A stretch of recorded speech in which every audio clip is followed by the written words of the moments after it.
karena saya mau beri kesempatan semua instansi untuk melayani rakyat langsung. Kadang-kadang kalau terlalu banyak pejabat pusat datang, terpecah konsentrasi.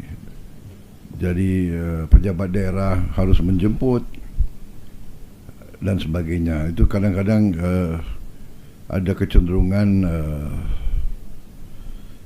akhirnya bisa menjadi mengalihkan fokus pertama. Tapi kita terus memonitor, dan kita yang paling penting dari pusat adalah mengerahkan pelayanan dan bantuan.